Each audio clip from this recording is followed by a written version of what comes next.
našom ďalšom videu, ktorý sme nazvali preddovolenkový špeciál. Alebo akých 10 vecí by ste si zobrali so sebou na dovolenku z vášho šatníka. My to berieme ako takú výzvu, keďže 10 vecí je dosť malý počet. Veľmi malý. A bude to aj také, dúfame, že spontánne, keďže ja neviem, ktoré veci si pobalila Peťa. Ani ja neviem, ktoré si pobalila Vera. Takže sledujte video ďalej a uvidíte, čo sme si pobalili my. Takže tu je náš výber 10 vecí. Začneme postupne ukazovať. Samé sme zvedavé, v čom sme sa zhodli, v čom sme sa nezhodli, tak ideme na to. Ako prvý kúsok vyberiem, no asi to najdôležitejšie na dovolenke, čo ak náhodou si zabudnete, tak by mohol byť dosť problém, pretože plavky sú dôležité, aj keď samozrejme, že si ich viete kúpiť možno už priamo tam, alebo ak ste odvážené, tak aj na hoľaka, ale tak mi asi až pláže pochopili. Myslím si, že aj Peťa môže ukázať, všimla som si, že zhodli sme sa, že si zoberiem spodkom. A máme aj spodok. Chodíme tu spodkom. Spodok mám tiež, takže takto. Takže to je prvá vec. Dáme to bokom, aby sa nám to neplietlo. Takže teraz ďalšie celku dôležité, aby ste sa neocitli bosky. Sú topánky a sandálky. Takže tiež sme sa zhodli, keďže obidve máme radi aj také, teraz sme na leto zháňali čierne nejaké neutrálne sandály. Zhodíme všetkému. Takže už do tých 10 vecí ja som veľmi rozmýšľala aj nad žabkami, ale sandále človek asi využije viac. Kebyže reálne sa máme zbaviť, tak radšej asi sandále. Takže ďalší zhodný bodík. A teraz vyberám ja, no tak to tiež je veľmi dôležité, teda okuliare. To môžem ukázať. Aj ja. Ochrana proti slnku, aj proti žiarovke. Aj celkovo sa vám to určite zíde, keď napríklad sa nebude chcieť maľovať a hlavne na pláž úplne, že ochrana treba. Takže ďalší, to už je tretia vec.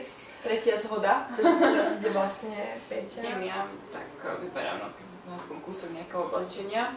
Nejaké také krátke tričko alebo tielko, že jedno.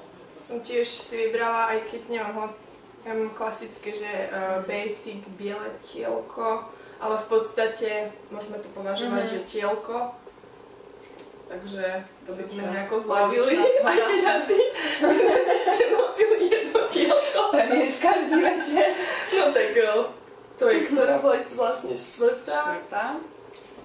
Čiže ďalej, čo by som ešte vybrala? No tak keďže už sme začali tým tielkom, treba aj nejaký spodok, tak podľa mňa biele kraťasy sú úplne takým kúskom, ktorý v lete využite najviac a zladíte k nemu hocičo úplne, takže preto som si vybrala biele kraťasy, ale ako pozerám aj riflové samozrejme. Skoro. No len ten materiál, tak riflové a biele kraťasy sú myslím taká klasika, že asi každý z vás to má v šatníku. Takže pokračujeme ďalej. Piata. Áno, to je piata vec. Idem ja. Môžeš. Tak niečo na chladnejšie večery, keď... Zhoda! Jackpot! Takže... Zvykne byť pri mori chladnejšie potom už od... A presne sme zvolili, myslím si, že obidve také univerzálne, že čierny, sivý svetrík, že pri tých kuskoch... Dá sa zhodiť. Aj zhodiť. Viete ho zhodiť, keď vám bude teplo. Takže toto je ďalší kúsok. A ešte koľko máme? Ešte vlastne mám 1, 2, 3, 4, 5. Takže vyberiem teraz... No, pre mňa by bolo veľmi ťažké sa zbaviť do tých 10 vecí už len kvôli bižutérii, keďže ja mám samostatné taštičky na bižutériu, keď niekam idem a preto som vybrala, že kebyže už mám tak málo oblečenia, takže by som aspoň to oživila nejakým proste výrazným náhrdelníkom, tie sú moja slabosť, takže preto som vybrala takýto náhrdelník. Ale je to v podstate zhoda aj s Peťou, jeden z takých teraz obľúbených, kúpila mi ho tu, veda. Polovičná duša. Ako opäť viete, že aj ja ho mám, tak teda opäť viete, mohli by ste to čakať, že samozrejme mám aj, keďže sa mi tak veľmi páčilo, vedela som, že sa bude páčiť aj Peti. Takže ďalšie. Šťastie. Ďalej, no, tak asi veľmi dôležitý aj klobúk v lete, napríklad keď idete na letnú dovolenku, tak viete si chrániť hlavičku. Ja si tento na hlavu nedám. Zbavila som ho len preto, že iný som na byte nemá a ostatné mám doma u rodičov, ktoré si reálne na dovolenku beriem, takže taký krásny. Už je troška vyblednutý, ale proste bavíme sa o tej okrade hlavy a viem, že toto by som si nezbala, ale klobučík určite treba. Takže takto. Ďalšia zhoda. A ešte, čo by som tu, no tak ja som zobrala aj takú šatku. Vybrala som na schvál takú väčšiu, keďže dalo by sa to použiť aj ako tričko, aj ako šatka, kebyže mi bolo chladno na hlavu, proste ako sme už mali naše video šatkový špeciál, keď ste ho nevideli, určite si pozrite, že šatka sa dá využiť naozaj na milión spôsobov, keď ju viete proste správne uviazať, takže preto som vybrala si, že šatku do tých 10 vecí. Ja som si ďalej vybrala takúto košelu, môžete ju dať aj tak len akože si ju zaviazať napríklad ako do polpása, alebo ju nechať rozopnutú a potom napríklad to tielko, takže ups, spadla mi náušnica. Aspoň vidíte, že to je reálne, že my to až tak veľmi neprestrihávame tie videá. A toto je vlastne prvá taká vec, v ktorej sme sa nezhodli, keďže ja som vytiahla šatku, ktorú Peťa nemá a Peťa vytiahla košelu, ktorú zase nemám ja. Mám na 99%. A ešte tu máme vlastne pár vecí, no v tom sme sa tiež zhodli.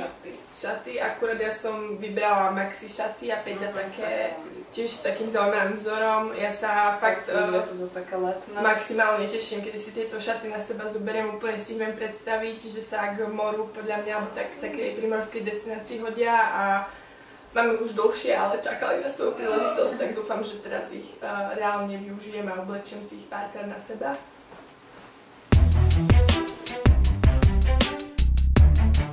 Takže toto je výber našich 10 vecí z našich šatníkov, ktoré by sme si so sebou na dovolenku zobrali, ak by sme teda taký limit mali, čo dúfame, že nebudeme mať, ale v prípade, že by sa to zrealizovalo, že niekto by nám povedal 10 vecí si musíš zobrať, ale berem ťa na dovolenku na Seychely, tak by sme to asi zvládli.